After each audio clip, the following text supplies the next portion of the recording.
দেখার জন্য তো আসছে না। টাকার গন্ধ পাইয়া চুপচুপ করে আইসা করছে। তোমার খোলার দরকার নাই। এই ব্যাগে তো অনেক টাকা, তুমি তো এই জীবনে এত টাকা একসঙ্গে কোনোদিন দেখো না। ভিমড়ি খাইতে পারো। আচ্ছা মা, সেন্ট কোম্পানিগুলো এত বোকা হয় কেন? তারা টাকার সেন্ট্রাল এয়ার ফ্রেশনার বাইর করতে পারে না। আব্বা তো আর পয়সা নাই, আব্বার যা আছে সবটা আমারই, তাই না?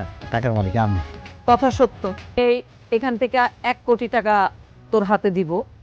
1 মাসের মধ্যে সে 1 কোটি টাকা তোর খরচা করার লাগবে। যদি খরচা করতে পারোস তাহলে বাকি 4 কোটি টাকা তোর। মা, তোমার এই বিষয়টা আমার একদমই ভালো লাগে না। আমরা নিজেদের টাকা কেন নিজেরা খরচ করবো? এটা যদি আমরা 1 মাসের মধ্যে শেষ করতে পারি তাহলে বাকি 4 কোটি টাকা দিবে। বাজারে গিয়া 5 লাখ টাকার বাজার করবা। কত পুরোটা? 1000 টাকা ভাইয়া। হ্যাঁ, 1000 টাকা। 15,000 টাকা? ভাই এই মাছটার দাম কত? ভাই 6,000 টাকা।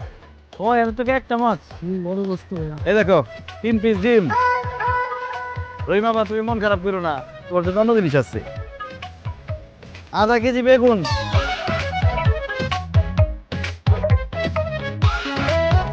আধা কেজি গুলো নিয়ে আসো। আর এই যে 2 আটি লাল শাক। এই দেখো অনেক মাছ নিয়ে আসছি। ভাই এই খাবার তো 1 সপ্তাহ বেশি যাইবো। রহিমাপা, তুমি একটা কাজ করো, মাছটা ভালো মতো ধুইয়া 2 টুকরা করে কাটো, এর চেয়ে বেশি টুকরা করো না, আম্মা আবার ছোট পিস খাইতে পারে না।